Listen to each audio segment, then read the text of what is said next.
Nathan Vega stared at the text message from his Aunt Patricia like it was a death sentence, and in his mind, it basically was. The woman had used all caps, 3 exclamation marks, and ended with no excuses this time, which meant he was absolutely going to have to show up to the family reunion whether he wanted to or not. For a man who had built a pharmaceutical empire worth $3 billion by the age of 34, who negotiated with hospital boards and government officials without breaking a sweat, he found himself powerless against one determined 62-year-old woman who had changed his diapers when he was a baby. He ran a hand through his dark hair and leaned back in his office chair, looking out at the Manhattan skyline.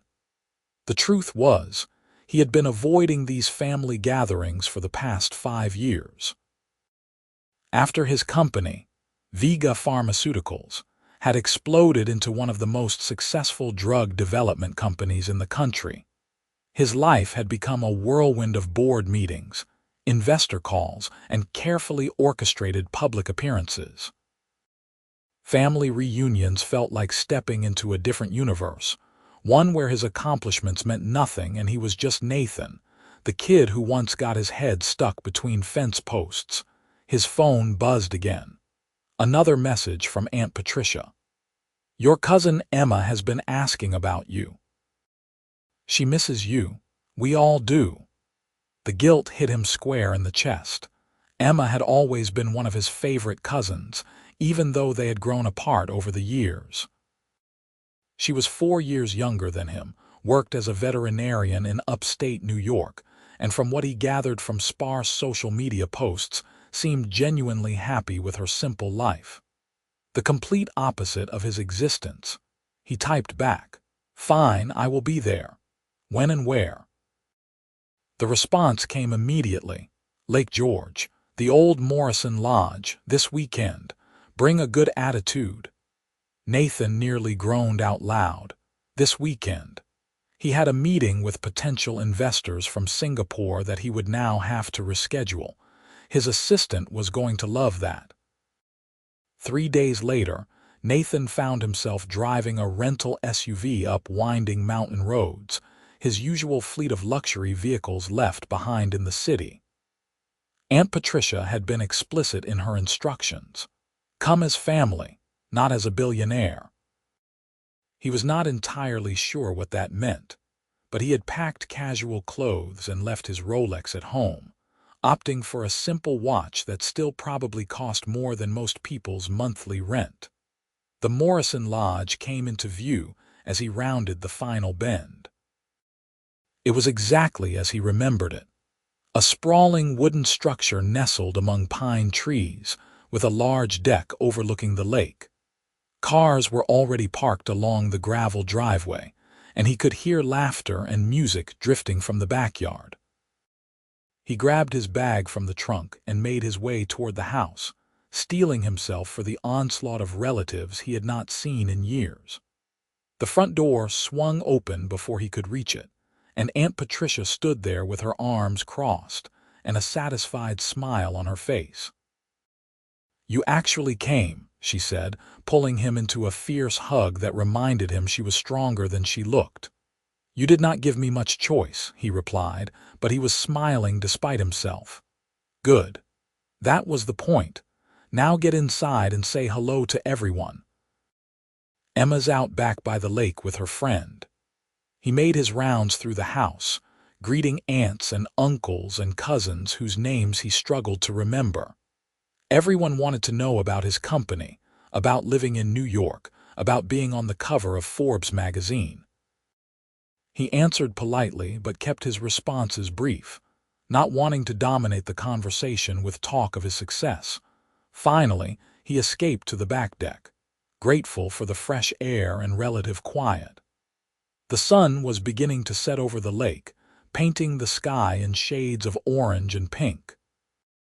He spotted Emma immediately, standing at the edge of the dock with another woman. They were both laughing about something, their voices carrying across the water. Nathan made his way down the sloping lawn toward the dock, his footsteps quiet on the grass. As he got closer, he could see Emma more clearly. She looked good, healthy, and happy, her blonde hair pulled back in a ponytail, and her face tanned from time outdoors. The woman next to her turned slightly, and Nathan felt something shift in his chest. She was beautiful in an understated way, with long, dark hair that fell past her shoulders, and an easy smile that suggested she laughed often. She wore simple jeans and a soft green sweater that brought out the color of her eyes, and there was something about the way she stood, confident but not arrogant, that made him want to know more. "Nathan." Emma spotted him and came running up the dock, nearly knocking him over with her enthusiasm. "Oh my God, you actually came. I cannot believe Aunt Patricia pulled it off." He hugged his cousin, genuinely happy to see her. "Apparently I am incapable of saying no to her. No one is. It is her superpower." Emma grabbed his arm and pulled him toward the other woman. "You have to meet my best friend. Danielle, this is my cousin Nathan that I have been telling you about. Nathan, this is Danielle Kerrigan." Danielle extended her hand and Nathan shook it, noting the firmness of her grip and the warmth of her skin. "Nice to meet you," she said, and her voice had a pleasant quality to it, not too high or too low. "Likewise," he managed, suddenly feeling like he was 16 again and fumbling for words around a pretty girl. "Danielle's an architect," Emma said proudly. "She just finished designing this amazing community center in Albany. Show him the pictures, Danny." Danielle laughed and waved her hand dismissively. "I am not going to bore your cousin with work stuff within the first 5 minutes of meeting him." "It would not be boring," Nathan found himself saying. "I would actually like to see them." Something flickered in Danielle's eyes, surprise maybe, or appreciation. "Well, if you are genuinely interested, I might have a few photos on my phone, but Emma tends to oversell my projects." "I do not," Emma protested. "You are brilliant, and you never give yourself enough credit." The three of them walked back up to the house together, and Nathan found himself naturally falling into step beside Danielle while Emma chattered away about the weekend's planned activities. There would be a bonfire tonight, a big family breakfast tomorrow morning, and then a boat ride around the lake in the afternoon. "I hope you brought comfortable clothes," Danielle said to him. "Emma's family does not do anything halfway. So I am learning. Have you been to many of these reunions?" "This is my third one. Emma and I have been friends since college, and after my parents moved to Florida, her family kind of adopted me for these gatherings. They are very welcoming." There was a story there, Nathan sensed, something about why she did not go to Florida for holidays, but he did not pry. They had just met, after all. The evening passed in a pleasant blur of food and conversation. Aunt Patricia had organized a massive barbecue, and the picnic tables on the deck groaned under the weight of burgers, hot dogs, potato salad, and every kind of dessert imaginable. Nathan found himself sitting across from Danielle at dinner, with Emma between them, and he learned that she had grown up in Vermont, had a younger brother who was a teacher, and harbored a secret love for terrible reality TV shows. "I am not proud of it," she said, laughing as Emma teased her. "But there is something about watching people make dramatic decisions about rose ceremonies that helps me unwind after a long day of dealing with building codes and contractor disputes." "I cannot judge," Nathan said. "I have watched every season of a cooking competition show even though I cannot cook to save my life." "You cannot cook at all?" Danielle asked, her eyes widening in mock horror. "I can make toast. Sometimes, if I concentrate really hard." Emma nearly choked on her drink. "Oh my God, I forgot about that time you tried to make pancakes and somehow set off the smoke alarm." "I was 12, Nathan protested. "You were 16. They all laughed, and Nathan realized he was genuinely enjoying himself.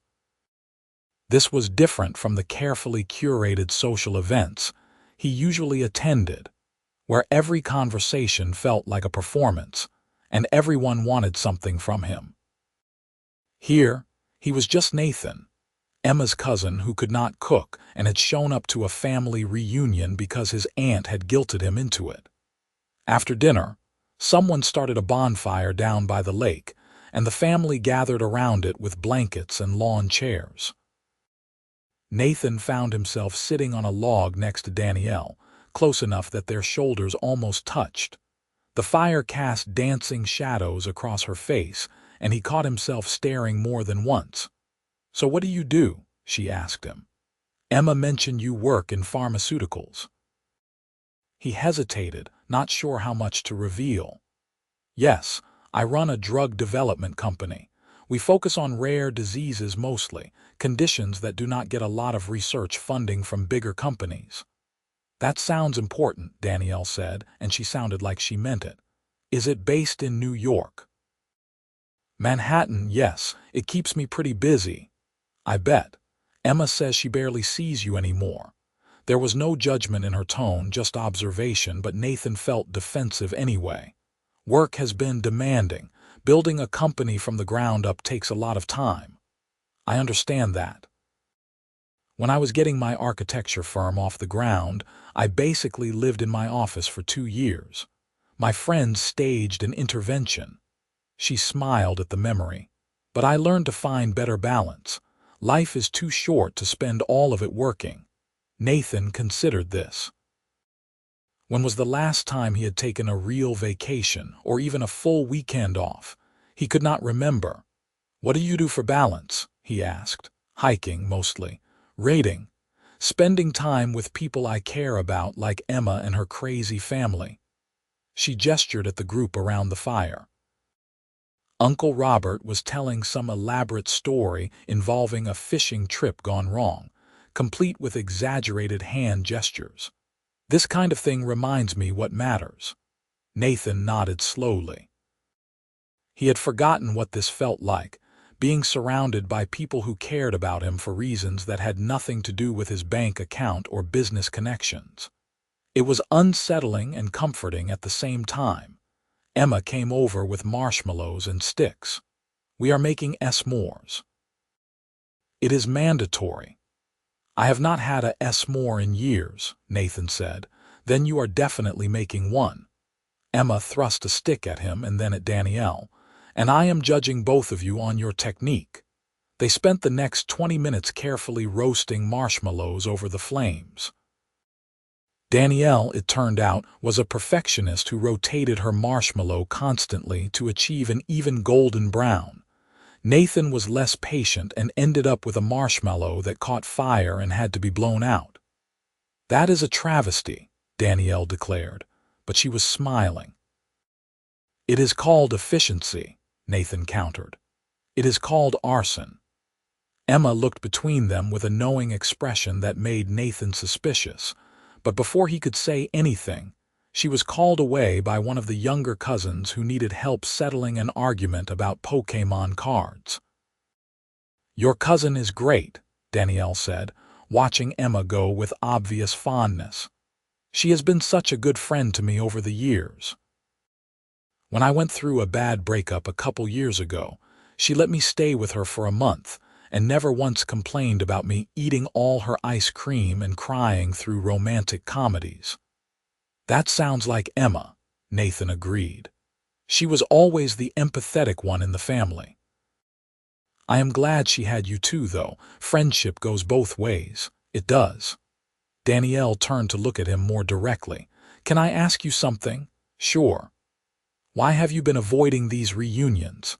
Emma does not talk about it much, but I know it bothers her that you have not been around."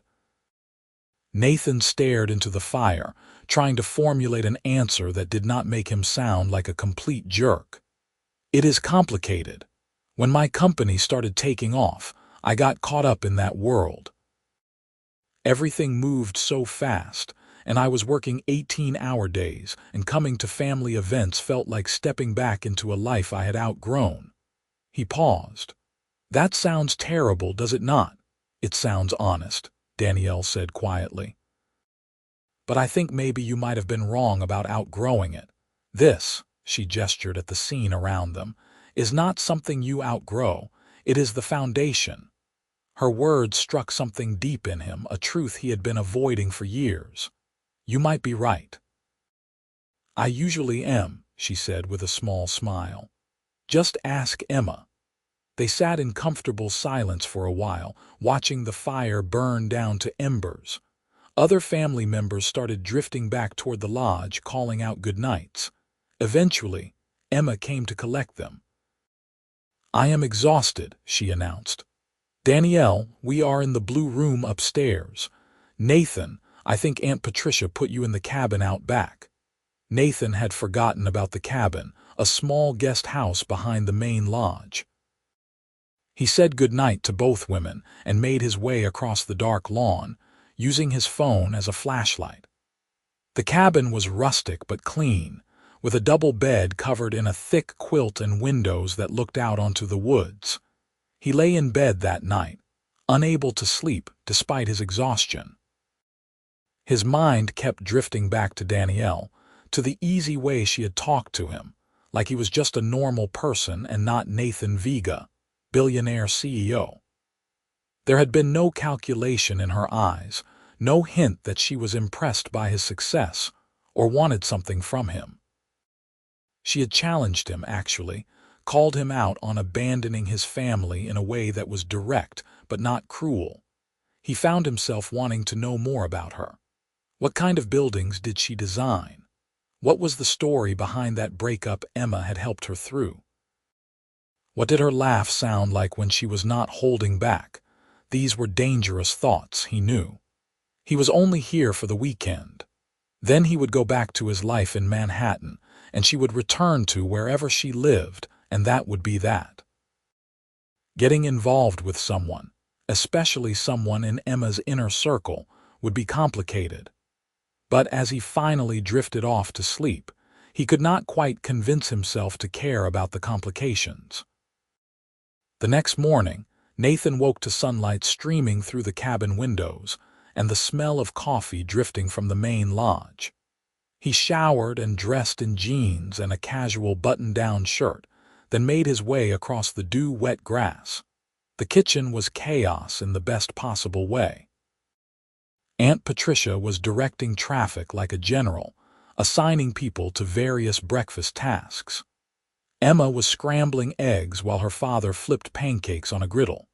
Nathan spotted Danielle setting the long dining table, placing napkins and forks with careful precision. "Good morning," she said when she noticed him. "Did you sleep well? Better than I expected, actually. Can I help with anything? You can finish setting these out." She handed him a stack of napkins.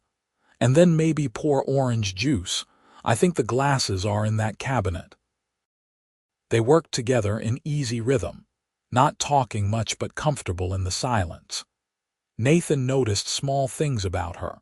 The way she tucked her hair behind her ear when she was concentrating, the little humming sound she made while she worked, the efficiency of her movements. Breakfast was a loud, chaotic affair with 20 people crammed around the table and conversations happening in 3 different directions at once. Nathan found himself seated next to Danielle again, this time with Emma across from them, looking far too pleased with herself. "So what is everyone doing today?" Emma asked the table at large.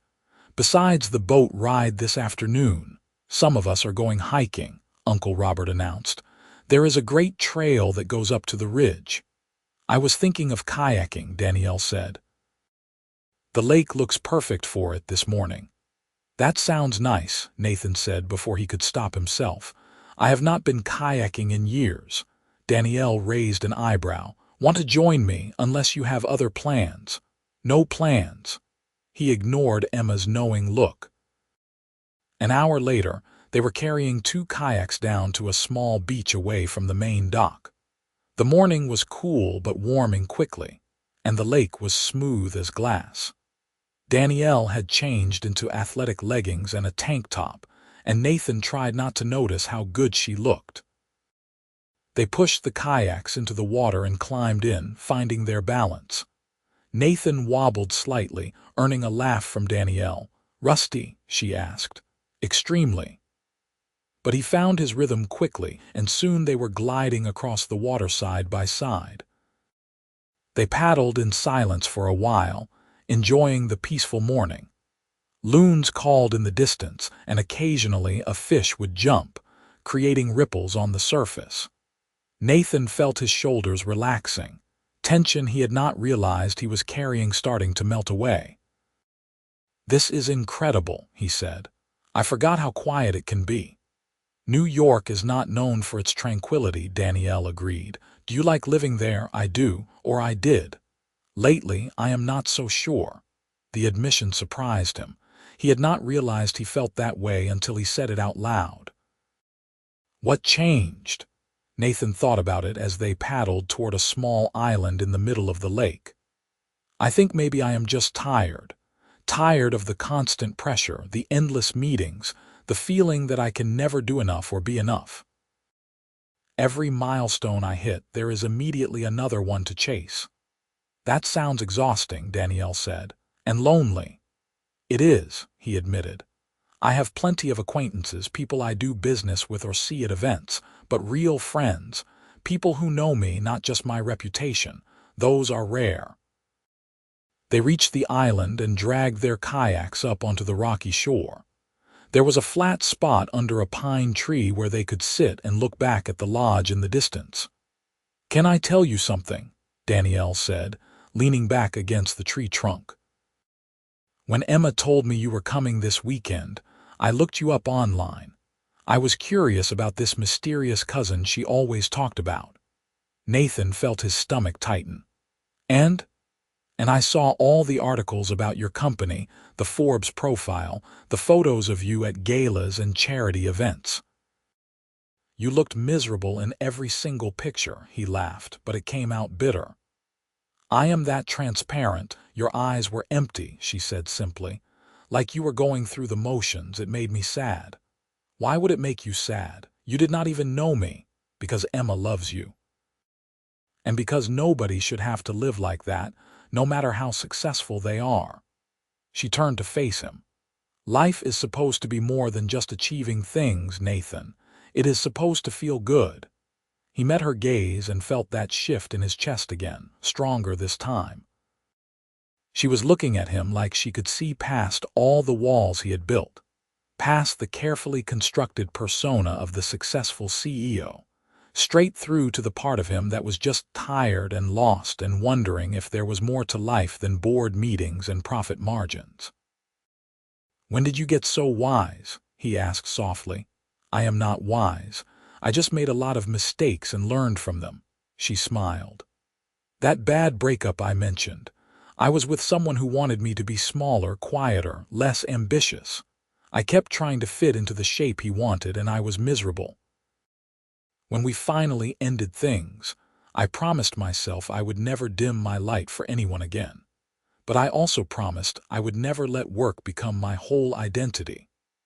I am Danielle the architect, yes, but I am also Danielle who loves hiking and terrible TV and spending time with people I care about." "Both things can be true." "Both things can be true," Nathan repeated, testing the words. He had spent so long being Nathan Vega, CEO, that he could not remember the last time he was just Nathan. "How do you find the balance?" "Practice. Boundaries. Saying no to things that do not serve you, even when it is hard. Saying yes to things that scare you but feel right." She paused. "Like this weekend, for example. Emma told me you had not come to a family reunion in 5 years. It probably felt easier to keep avoiding them, right? But you came anyway. My aunt did not really give me a choice. You always have a choice. You chose to be here. That takes courage." Nathan wanted to kiss her. The thought came out of nowhere and hit him with startling clarity. He wanted to close the distance between them and kiss her under this pine tree on this tiny island in the middle of the lake. But that would be crazy. They had known each other for less than 24 hours. Instead, he said, "Thank you." For what? For being honest with me. For not treating me like I am made of glass or like I am some untouchable figure. Everyone in my life either wants something from me or is afraid to tell me what they really think. I do not want anything from you except maybe to see you smile for real, Danielle said. And I am definitely not afraid of you, should I be? Absolutely not. And despite everything, he found himself smiling, a real smile that reached his eyes. They sat on the island for another hour, talking about everything and nothing. Danielle told him about her architecture firm, how she had started it with 2 partners, and they were slowly building a reputation for sustainable design. Nathan told her about the early days of his company, when he was working out of a tiny apartment and surviving on ramen and determination. "What made you focus on rare diseases?" she asked. "My younger sister had a rare blood disorder when she was a kid. There was almost no research being done on it because the patient population was too small to be profitable for big pharmaceutical companies.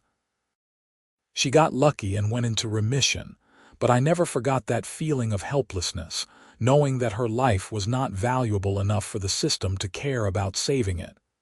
He had not talked about his sister in years. "I wanted to change that."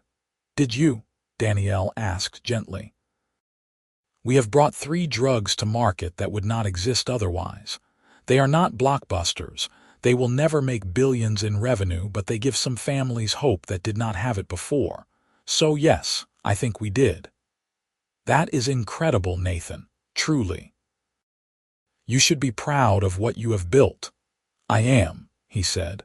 "I just wish it did not consume my entire life." "Then maybe it is time to change that." They paddled back to the lodge slowly, neither of them in a hurry to return to the crowd. As they pulled the kayaks back onto the shore, Emma came running down from the house.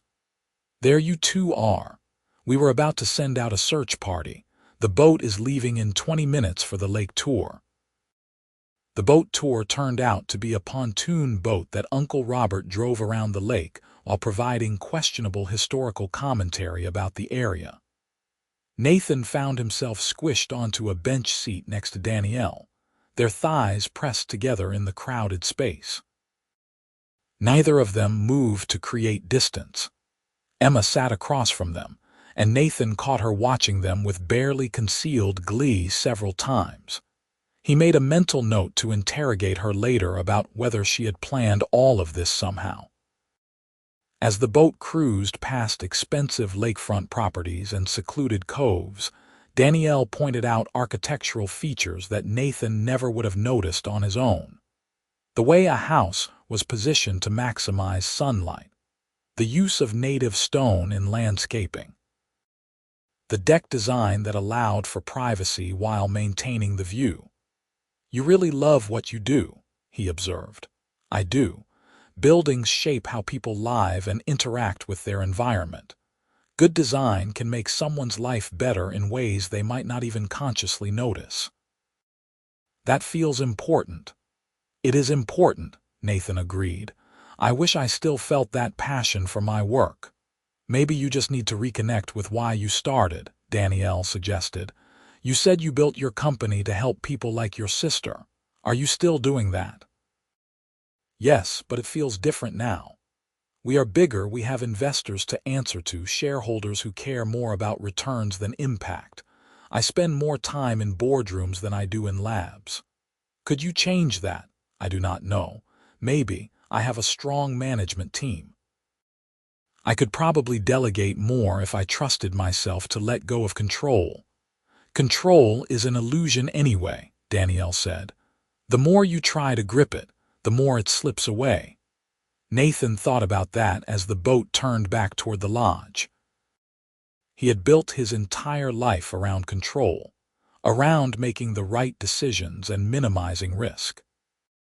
But sitting here next to this woman he had just met, feeling her warmth against his side and breathing in the subtle scent of her shampoo, he was starting to think that maybe the best things in life were the ones you could not plan for. That evening, there was another family dinner, this time with steaks grilled on the deck and corn on the cob dripping with butter. Nathan volunteered to help cook, earning surprised looks from several relatives who remembered his legendary inability in the kitchen. "I can handle a grill," he protested. "How hard can it be?" Famous last words, Emma muttered, but she let him try. Danielle supervised from a nearby chair, calling out advice and laughing when he nearly dropped a steak through the grates. "Turn it less. You are not conducting an orchestra, you are just flipping meat. Now who is being judgmental about technique?" He shot back, but he was grinning. Somehow, miraculously, all the steaks came out perfectly cooked. Nathan felt absurdly proud of himself as he carried the platter to the table. "Beginner's luck," Aunt Patricia declared, but she was smiling. After dinner, a group decided to go swimming in the lake despite the cooling evening air. Nathan changed into swim trunks and headed down to the dock, where several cousins were already jumping into the water with wild abandon. Danielle appeared beside him wearing a simple blue swimsuit, and Nathan had to actively remind himself not to stare. She caught him looking anyway and raised an eyebrow. "Coming in?" she asked. "Is it cold? Probably freezing. But that is part of the fun." She took his hand, and before he could process what was happening, she was pulling him toward the edge of the dock. "Wait. I need to." They hit the water together, and Nathan's brain short-circuited from the cold. When he surfaced, gasping, Danielle was already laughing. "You did not warn me it would be that cold," he protested. "I said probably freezing. Probably does not capture the reality." They swam around for a while, racing each other to the floating dock anchored 50 yards out. Danielle was a stronger swimmer, but Nathan had longer arms and they reached it at the same time, both breathing hard as they pulled themselves up onto the platform. The sun had set completely now, and stars were starting to appear overhead. The lights from the lodge cast warm reflections on the water. They could hear laughter and conversation drifting from the shore, but out here it felt like they were in their own world. "I am glad you came this weekend," Danielle said softly. "For Emma's sake, and selfishly for mine too." Nathan's heart was beating faster, and it had nothing to do with the swim. "I am glad too." She turned to look at him, water droplets clinging to her eyelashes. "Can I be honest about something? You have been refreshingly honest about everything so far." "Fair point," she smiled. "I did not expect to like you this much. When Emma talked about you, I kind of thought you would be arrogant or cold or just too different from the people in my world. But you are not any of those things." "What am I then?" He barely recognized his own voice, rough and low. "Real. Complicated. Kind. Funny when you are not trying to be." She paused. "I know this is fast and maybe I am completely misreading things, but I feel something here." "Do you?" Nathan should have been terrified. He should have been thinking about all the reasons this was a bad idea.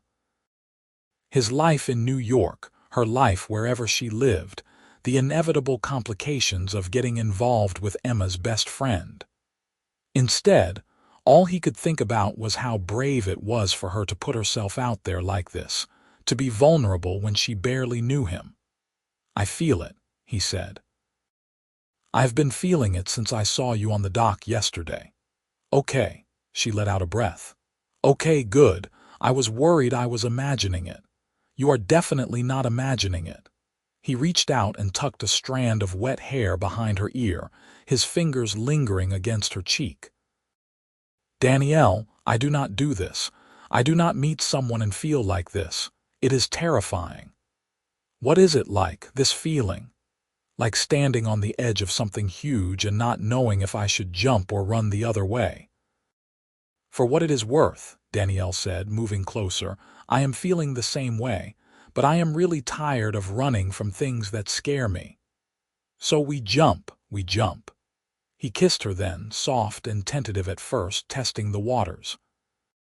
She kissed him back with an enthusiasm that made his head spin, her hands coming up to his shoulders, anchoring herself against him.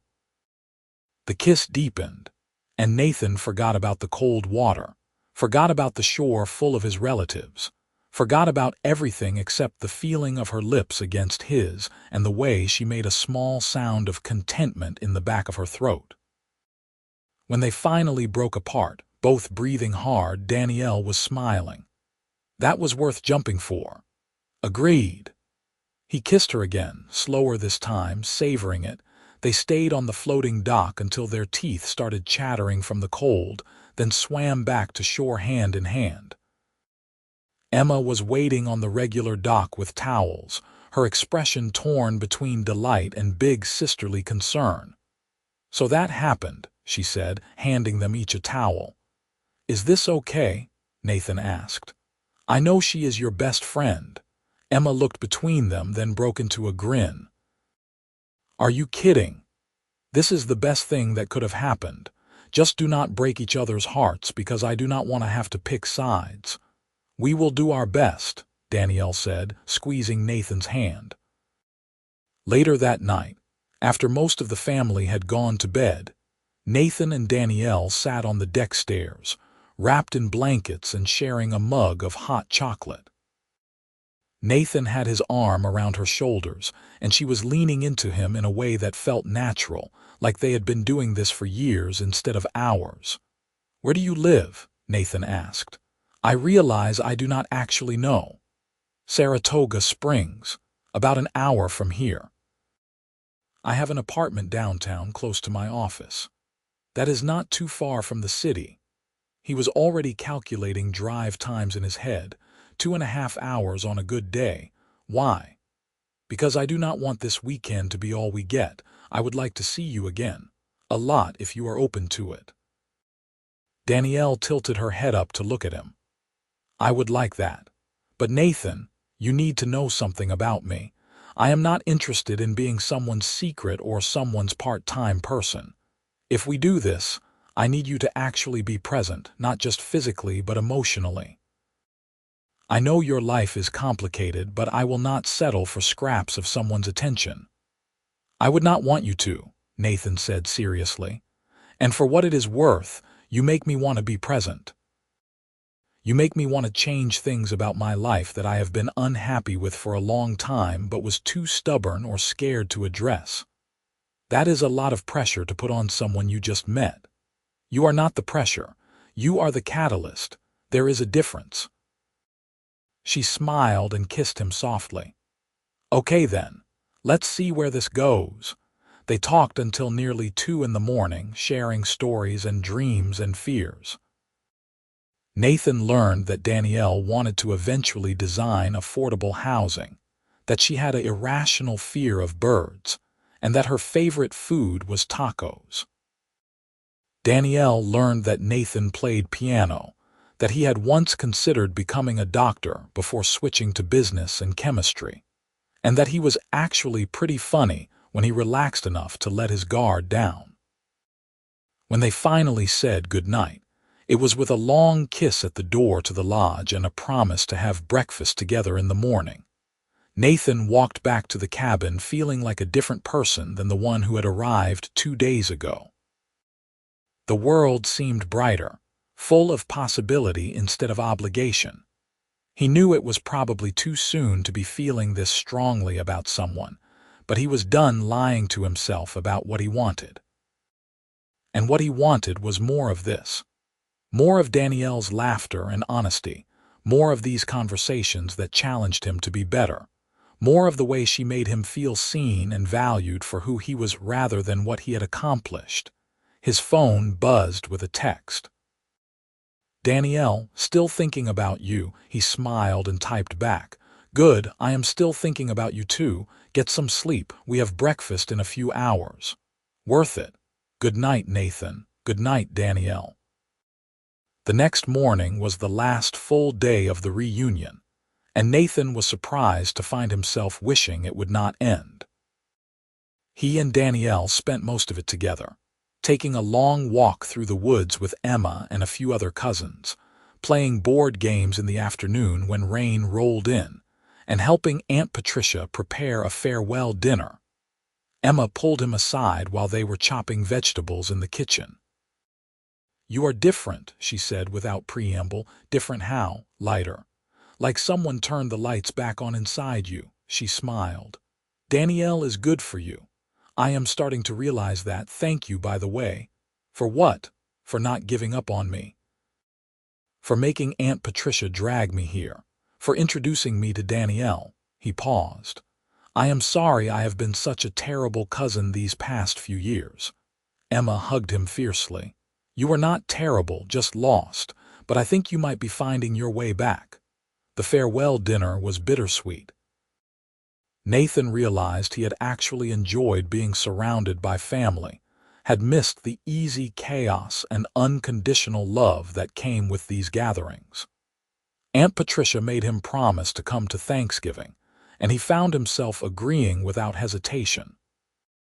That night, he and Danielle took one last walk down to the lake, holding hands and moving slowly, neither wanting the weekend to end.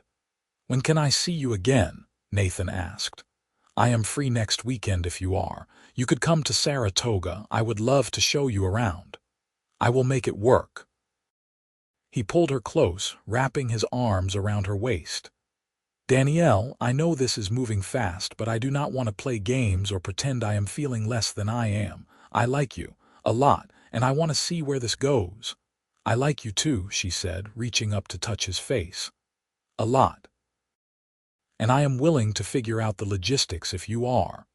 "I am. I promise I am going to make time for this for you.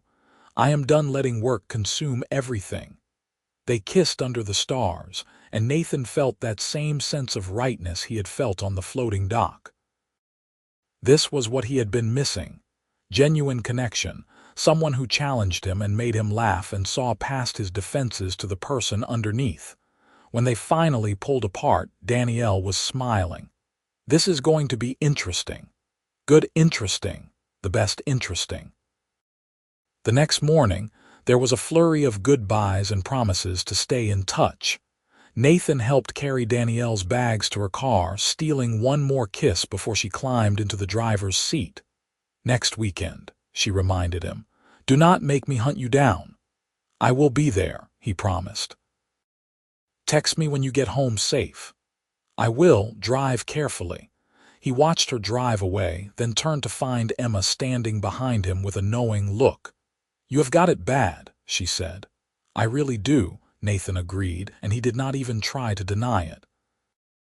The drive back to Manhattan felt different than the drive up had.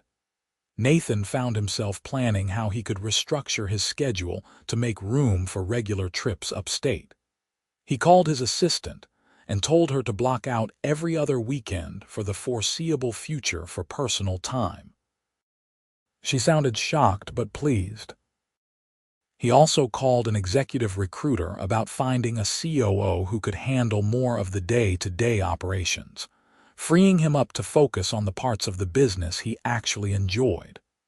The research side, the strategic vision, the mission-driven work that had inspired him to start the company in the first place. When he got back to his penthouse apartment, it felt sterile and empty. He looked around at the expensive furniture and designer decor and realized he could not remember the last time he had actually felt at home here. It was a place to sleep and occasionally work, nothing more. His phone rang. Danielle's name lit up the screen and he answered immediately. "Made it home," she said. "How was your drive?" "Long, quiet. I missed you," she laughed. "It has been 3 hours. I stand by my statement."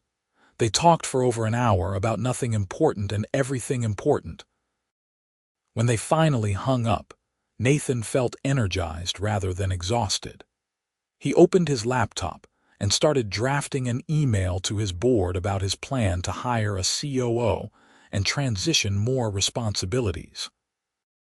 The next week passed in a blur of meetings and calls, but Nathan made sure to text Danielle every morning and call her every night. They fell into an easy rhythm of sharing their days, making each other laugh, and slowly learning all the small details that made up a life. Friday afternoon, Nathan left the office at 3, ignoring the shocked looks from his team. He drove up to Saratoga Springs with music blasting and the windows down, feeling more excited than he had in years. Danielle met him at her apartment, and Nathan barely made it through the door before he was kissing her. She laughed against his lips and pulled him inside. "Eager," she teased. "Very." He kissed her again. "I missed you." "I missed you too." They spent the evening exploring downtown Saratoga. Danielle showed him her favorite restaurants and shops, pointed out buildings she had designed or wanted to redesign, and introduced him to what felt like half the town. Everyone seemed to know and love her, and Nathan could see why. She was warm and genuine, remembering details about people's lives and asking thoughtful questions. They had dinner at a small Italian restaurant where the owner insisted on sending out extra appetizers, when Danielle introduced Nathan as her boyfriend. Nathan noticed she did not correct the label, and neither did he. "So I am your boyfriend now?" he asked as they walked hand in hand back to her apartment. "Is that okay? Too presumptuous?" "No, it is perfect. I was just wondering when we were going to have that conversation." "I am not big on labels for the sake of labels," Danielle said. "But if we are committing to seeing where this goes, and we are going to be exclusive, then boyfriend and girlfriend seems accurate." "Exclusive is definitely what I want," Nathan confirmed. "And for the record, I am proud to be called your boyfriend." She smiled and pulled him down for a kiss. That night, Nathan stayed at her apartment. They stayed up late talking in her bed, wrapped around each other, and Nathan could not remember the last time he had felt this content. Danielle's apartment was cozy and lived in, full of books and plants and architectural drawings tacked to the walls. It felt like a real home. "What are you thinking?" Danielle asked, running her fingers through his hair. "That I like it here. That you have built a really nice life for yourself." "Thank you. It took some time to figure out what I wanted, but I am happy with where I ended up." "Teach me how to do that," Nathan said. "How to build a life instead of just a career." "You are already doing it. Being here, making time for this relationship, reconnecting with your family. Those are all choices that build a life." "I want more of it," he said. "More balance, more time for things that matter." "Then take it. You are a billionaire CEO. If anyone has the power to restructure their life, it is you," he laughed. "You make it sound so simple." "Not simple, but possible. You just have to decide it is worth it." "You are worth it," he said seriously. "This is worth it." She kissed him softly. "I am glad you think so." Over the next few months, Nathan and Danielle settled into a pattern. He would drive up to Saratoga most weekends. Occasionally, she would come down to the city, and they talked every day in between. Nathan followed through on hiring a COO, a brilliant woman named Margaret who had been running operations at a competitor and was thrilled to take on more responsibility. With Margaret handling the day-to-day operations, Nathan found himself with more time to focus on what he loved: working with the research team, meeting with patient advocacy groups, and finding new rare diseases that needed attention. He started leaving the office by 6 most days, and he stopped checking email after 9 at night. The change did not go unnoticed. His executive team seemed relieved to see him more engaged and less stressed. His board was initially skeptical, but came around when they saw that productivity actually improved with clearer delegation of responsibilities. Nathan also made good on his promise to attend Thanksgiving at Aunt Patricia's house. He brought Danielle with him, and watching her fit seamlessly into his family made him fall even harder. She helped in the kitchen, played with the younger cousins, and charmed everyone with her easy smile and genuine interest in their lives. Emma pulled him aside while they were washing dishes after dinner. "You are going to marry her, are not you?" Nathan did not even hesitate. "Yes, I just need to figure out when and how to ask." "Good, she is perfect for you." Emma hugged him. "I am really happy for you, Nathan. You deserve this." By December, Nathan and Danielle had been together for 4 months, and Nathan knew with absolute certainty that he wanted to spend his life with her. She made him laugh, challenged him to be better, and loved him not despite his flaws but with full awareness of them. She had met his friends and colleagues, and he had met hers. They had navigated their first argument, disagreeing about whether to spend Christmas in Vermont with her brother or in New York at a charity gala Nathan had committed to. They had compromised, doing Christmas Eve with her family and Christmas Day at the gala, and both had been willing to sacrifice their preference for the other. Nathan started looking at engagement rings in early January. He worked with a jeweler to design something custom, a simple platinum band with a perfect diamond that reminded him of how clear and bright his life had become since meeting her. He planned the proposal for Valentine's Day, taking her back to Lake George where they had met. Aunt Patricia was thrilled to let him use the Morrison Lodge, even though it was freezing and covered in snow. They arrived late Friday night, and Nathan built a fire in the massive stone fireplace while Danielle made hot chocolate. The lodge was quiet and peaceful, just the two of them and the crackling fire. "This is nice," Danielle said, curling up next to him on the couch. "I love it here." "Me too. This place changed my life." "How so?" "It brought me back to my family, and it brought me to you." She smiled and kissed him. "I am glad your aunt forced you to come. So am I." He took a deep breath. "Danielle, can I tell you something?" "Of course." "Before I met you, I was successful by every conventional measure. I had money, respect, professional achievements, but I was not happy. I was not even sure I remembered how to be happy. And then I met you, and it was like waking up from a long sleep. Suddenly, I could see all the ways I had been making myself small, letting work consume me, avoiding the people and experiences that actually mattered." "Nathan, let me finish," he said gently. "You made me want to be brave, to take risks on things that scared me, to build a life that felt as good as it looked on paper. Every day with you has been better than the last. You challenge me and support me. You see me, really see me, in a way no one else ever has. And I do not want to spend another day without knowing that we are building a future together." He slid off the couch onto one knee, pulling the ring box from his pocket. Danielle's eyes went wide, her hand flying to her mouth. "Danielle Kerrigan, will you marry me?" Tears were streaming down her face, but she was smiling. "Yes. Yes, of course yes." He slipped the ring onto her finger and she pulled him up, kissing him with so much enthusiasm that they nearly tumbled backward. They were both laughing and crying, holding each other tight. "I love you," Nathan said. "I should have said that first, but I love you so much." "I love you too," Danielle said. "I have loved you since that day on the floating dock when you kissed me like I was the only thing that mattered." "You are the only thing that matters. Well, you and family and meaningful work and finding balance." He grinned. "But you are at the top of the list." She laughed and kissed him again. They spent the rest of the night making plans and dreaming about the future. They would get married in the fall, something simple and outdoors with family and close friends.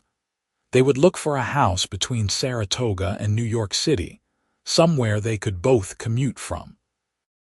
Nathan would continue reducing his day-to-day involvement in the company, and Danielle would consider opening a second office of her architecture firm in Manhattan. They called Emma first thing in the morning to share the news, and her screaming could probably be heard across the lake. "I knew it."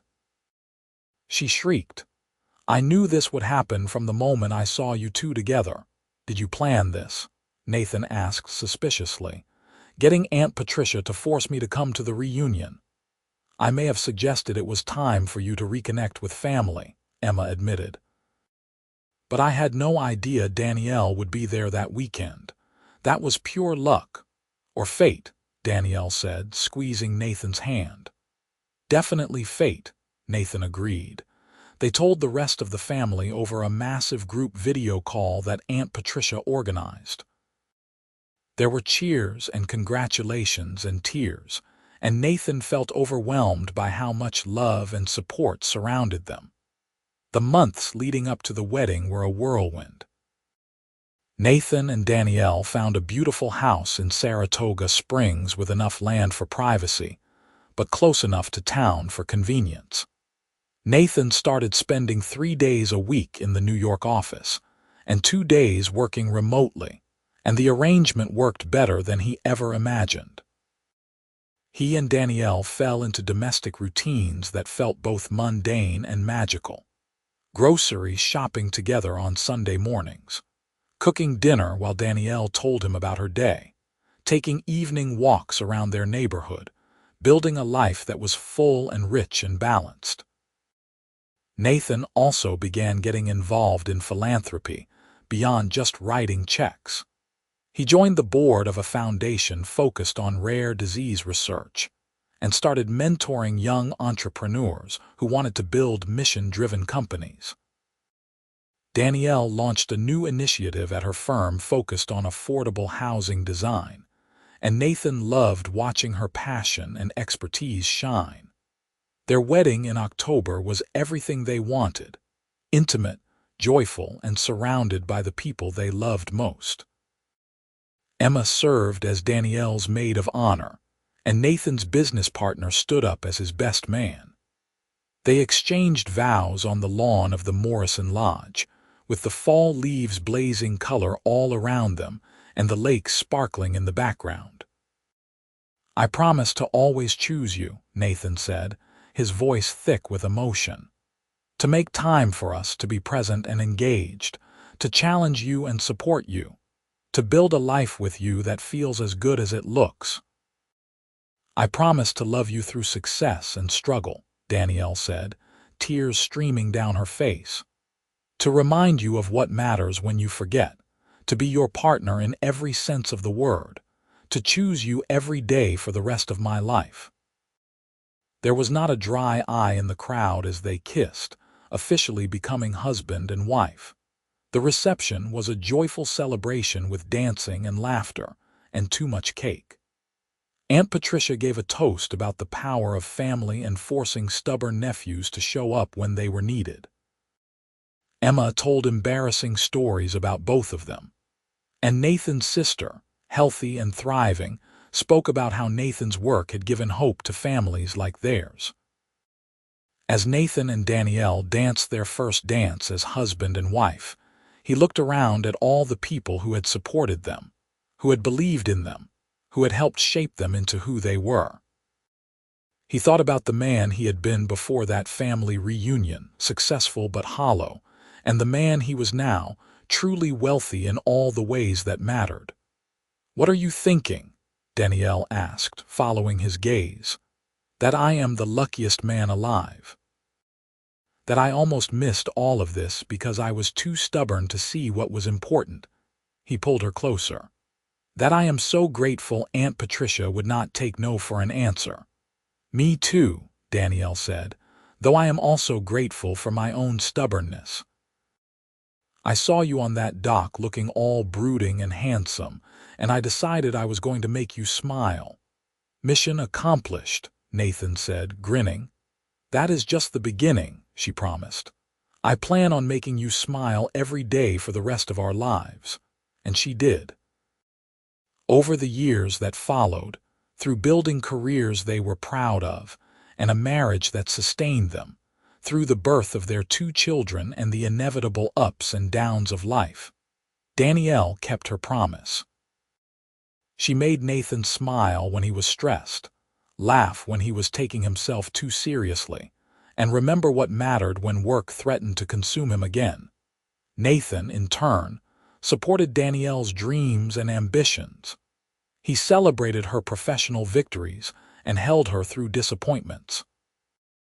He was present for bedtime stories and school plays, for family dinners and weekend adventures. He built a life that was successful not just by business metrics, but by the measures that actually counted: love, connection, presence, joy. They went back to Lake George every summer for the family reunion, and every time, Nathan thought about that first weekend when his whole life had changed. He watched his children play on the same dock where he had first seen Danielle, and he felt grateful beyond words for the path that had led him here. On their 10th anniversary, Nathan and Danielle returned to the Morrison Lodge for a private weekend, just the two of them. They kayaked out to the small island where they had first admitted their feelings, and they lay under the pine tree looking up at the sky. "You remember the first time we came here?" Danielle asked. "Every detail. You told me I looked miserable in all my photos, and I could not decide if I was offended or impressed by your honesty." She laughed. "I still stand by that assessment. You really did look miserable." "I was. I just did not know it yet." He turned to look at her. "Thank you for seeing past what I had built to who I actually was underneath. Thank you for not giving up on me. Thank you for being brave enough to change, for choosing this life with me." "Best decision I ever made," Nathan said, and he meant it with his whole heart. They kissed under the pine tree as the sun set over the lake, and Nathan felt the same rightness he had felt that first weekend. Some things, he had learned, were worth jumping for. Some risks paid off beyond your wildest dreams. And sometimes, the best thing that could happen to you was having an aunt who would not take no for an answer, and showing up to a family reunion you did not want to attend. Years later, when Nathan's children asked him how he met their mother, he would tell them the story of the family reunion. About how he almost did not go, how Aunt Patricia had to force him, how he met their mother on a dock by a lake and knew within days that his life would never be the same. "The moral of the story," he always told them, "is to show up. Even when it is hard, even when you do not want to, even when it seems easier to keep avoiding things. Because you never know what might be waiting for you if you just have the courage to show up." And whenever Danielle overheard him telling the story, she would add with a smile, "And be brave enough to jump when you find something worth jumping for." Their children would roll their eyes at their parents' romanticism, but Nathan and Danielle did not mind. They knew the truth, that showing up and jumping had led them to each other, and that had made all the difference. They built a life together that was full and rich and balanced, surrounded by family and driven by purpose, and neither of them would have changed a single thing. On warm summer evenings, they would sit on their porch swing and watch the sunset, fingers intertwined, comfortable in the silence that came from years of deep knowing. And sometimes Nathan would look at his wife and marvel at how a single weekend, a single decision to show up, had transformed everything. He had found not just love but himself, not just a partner but a purpose beyond profit margins and quarterly reports. Danielle had taught him that success was not measured in dollars or deals but in presence and connection. That showing up authentically was the bravest thing you could do. That building a life worth living required saying no to what did not serve you and yes to what scared you, but felt right. And Nathan had spent every day since that first weekend trying to live up to those lessons, to be the man she deserved, to build the life they both wanted. He had learned to delegate and trust, to set boundaries and protect his time, to measure his days not by how much he accomplished, but by how fully he lived them. Their love story was not perfect. They fought sometimes about money and priorities and whose turn it was to get up with the kids. They faced challenges and disappointments, moments when the balance tipped too far one way or the other. But they always came back to each other, always chose each other, always remembered why they had jumped in the first place. And on their 25th anniversary, when their children threw them a surprise party at the Morrison Lodge with family coming from all over the country, Nathan found himself standing on that same dock where it all began. Danielle joined him, slipping her hand into his with the ease of decades together. "Still glad Aunt Patricia forced you to come?" she asked. Nathan pulled her close, kissing her temple. "It was the best thing that ever happened to me. You are the best thing that ever happened to me. Even better than building a billion-dollar company. Not even close. The company made me successful. You made me happy." Danielle smiled and leaned into him, and they stood there together as the sun set over the lake, exactly where their story had begun. Behind them, their family gathered on the lawn, their children laughing with their cousins, Aunt Patricia holding court with the younger generation, Emma taking photos to document every moment. This, Nathan thought, was what wealth actually looked like.